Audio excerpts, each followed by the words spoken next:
Assalamualaikum warahmatullahi wabarakatuh. Hai teman-teman. Di sini kami akan menjelaskan tentang aspek perkembangan seni pada anak usia dini. Sebelumnya saya akan memperkenalkan anggota kelompok saya. Yang pertama saya sendiri, Danang Agustina Gita dengan NIM 2102102051108. Kemudian Kamila Yasmin Putri Arifin dengan NIM 21021020583. Dan yang terakhir Helen Putri Patricia dengan NIM 2102002051107. Yang pertama, saya akan menjelaskan pengertian seni anak. Anak usia 4-6 tahun merupakan bagian dari anak usia dini yang secara terminologi disebut sebagai anak usia prasekolah atau taman kanak-kanak. Sejumlah riset membuktikan bahwa perkembangan kecerdasan anak pada masa ini mengalami peningkatan dari 50% menjadi 80%. Hal ini menunjukkan pentingnya upaya pengembangan seluruh potensi anak di usia prasekolah, karena pada usia tersebut anak mengalami masa peka, yaitu masa terjadinya pemantangan fungsi-fungsi fisik dan psikis yang siap merespon stimulus yang diberikan oleh lingkungan. Masa peka merupakan masa untuk meletakkan dasar pertama dalam mengembangkan seluruh potensi anak, termasuk pula minat dan bakat dalam bidang seni. Kemudian yang kedua, tahap perkembangan seni anak-anak. Yang pertama, tahap mencoret. Kesenangan membuat goresan pada anak-anak usia 2 tahun bahkan sebelum 2 tahun sejalan dengan perkembangan motorik tangan dan jarinya yang masih menggunakan motorik kasar. Hal ini dapat kita temukan anak yang melubangi atau melukis kertas yang digoresnya. Goresan-goresan yang dibuat anak usia 2-3 tahun belum menggambarkan suatu bentuk objek. Pada awalnya, coretan hanya mengikuti perkembangan gerak motorik. Biasanya tahap pertama hanya mampu menghasilkan goresan terbatas dengan arah vertikal atau horizontal. Yang kedua, tahap praskematik. Usia anak pada tahap ini biasanya berada pada jenjang pendidikan TK dan SD kelas awal. Kecenderungan umum pada tahap ini, objek yang digambarkan anak biasanya berupa gambar kepala berkaki, sebuah lingkaran yang menggambarkan kepala, kemudian pada bagian bawahnya ada 2 garis sebagai pengganti kedua kaki. Ciri-ciri yang menarik lainnya pada tahap ini yaitu telah menggunakan bentuk-bentuk dasar geometri untuk memberi kesan objek dari dunia sekitarnya. Yang ketiga, tahap skematik. Pada tahap ini, konsep bentuk mulai tampak lebih jelas. Anak cenderung mengulang bentuk. Gambar masih tetap berkesan datar dan berputar atau rebah, seperti tampak pada penggambaran pohon di kiri kanan jalan yang dibuat tegak lurus dengan badan jalan bagian kiri rebah ke kiri, bagian kanan rebah ke kanan. Pada perkembangan selanjutnya, kesadaran ruang muncul dengan dibuatnya garis pijak. Assalamualaikum warahmatullahi wabarakatuh. Perkenalkan, nama saya Helen Putri Patricia, NIM 21012051107. Di sini saya akan mempresentasikan tentang materi tahapan perkembangan seni STPA Permen 146 dan 137 tahun 2014, Permendikbud nomor 137 tahun 2014 tentang Standar Nasional Pendidikan Anak Usia Dini (SNPAUD) atau yang biasa dikenal dengan Standar PAUD, merupakan standar pengolahan dan pelaksanaan PAUD di seluruh wilayah hukum Negara Kesatuan Republik Indonesia. Sebelumnya, Kementerian Pendidikan dan Kebudayaan mengeluarkan Standar PAUD tahun 2009, yaitu Permendikbud nomor 58 tahun 2009 tentang Standar Pendidikan Anak Usia Dini. Perbedaan yang signifikan antara kedua peraturan tersebut adalah dalam Permendikbud 58 tahun 2009. Standar PAUD terdiri dari 4 kriteria, yaitu 1. Standar tingkat pencapaian perkembangan. standar pendidik dan tenaga kependidikan, standar isi proses penilaian, serta 4. Standar sarana dan prasarana pengelolaan dan pembiayaan. 137 tahun 2014 tentang Standar Nasional Pendidikan Anak Usia Dini tahun 2014. Standar tersebut telah ditingkatkan menjadi perkembangan anak, standar isi, standar proses, standar penilaian, standar pendidikan dan tenaga kependidikan, standar sarana dan prasarana, standar pengelolaan, dan standar pembiayaan. Menurut Pendikbud 146 tahun 2014 tentang kurikulum 2013 PAUD, standar nasional PAUD menjadi acuan dalam pengembangan, pelaksanaan, dan evaluasi kurikulum atau kuliah PAUD.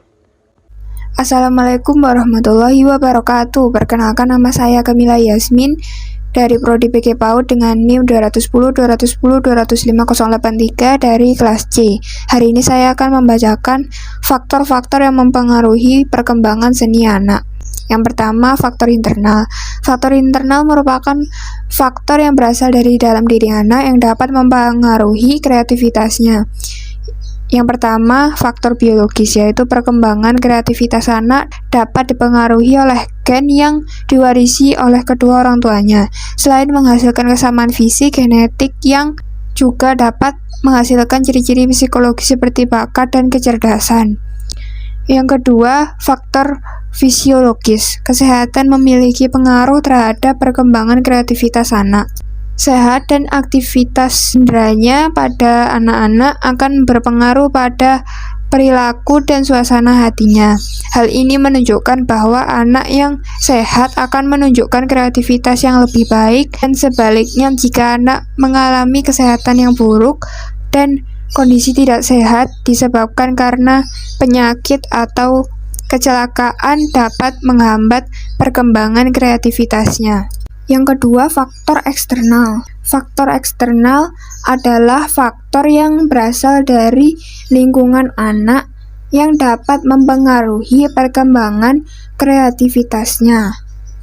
Yang pertama, lingkungan keluarga.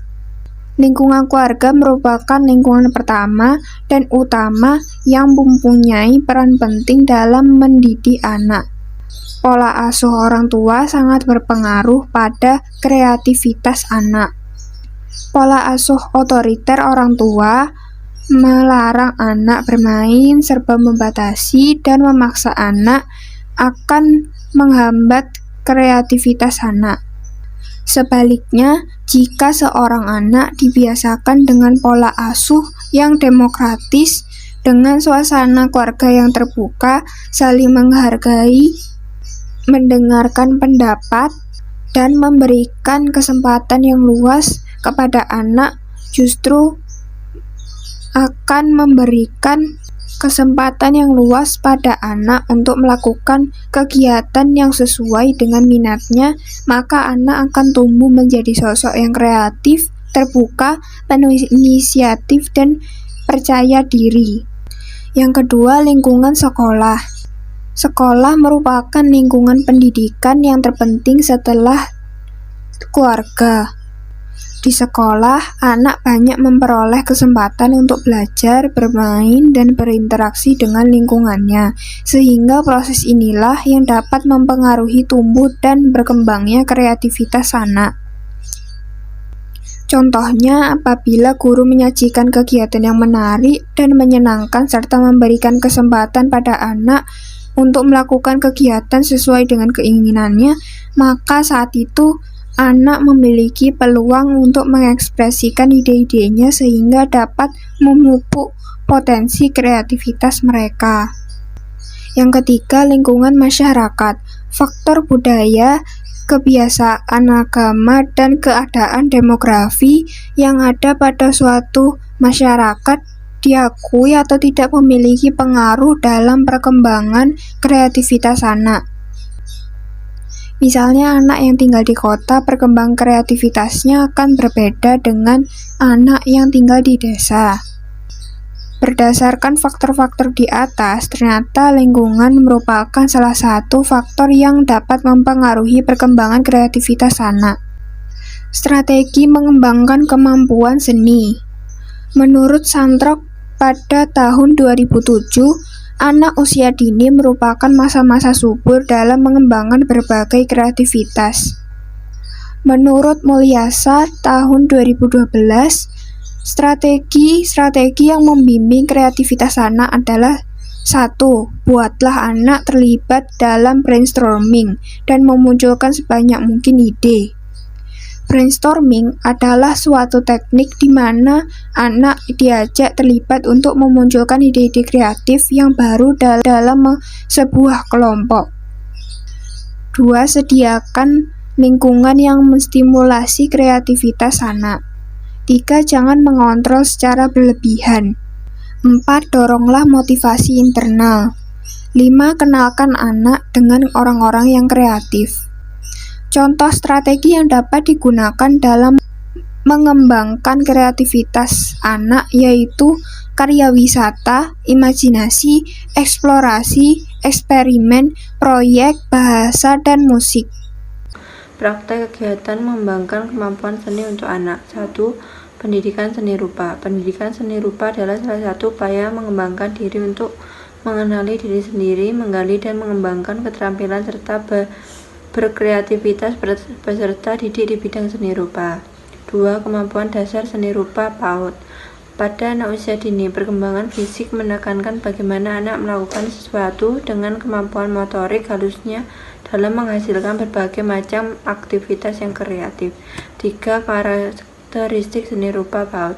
Menurut Gamlir 1999.2,32, karya seni rupa gambar pada dunia anak memiliki ciri-ciri tersendiri, antara lain gambar X-ray, gambar rebahan, gambar perspektif burung, gambar realistis, gambar tumpang tindih.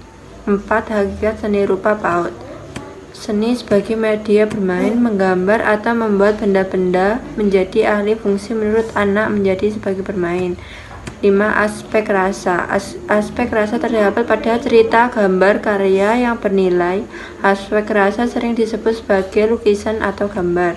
6. Ragam seni rupa. Berdasarkan dimensi, seni rupa dibagi menjadi 2, yaitu 2 dimensi dan 3 dimensi. Sekian presentasi dari kelompok kami, kurang lebihnya mohon maaf. Wassalamualaikum warahmatullahi wabarakatuh.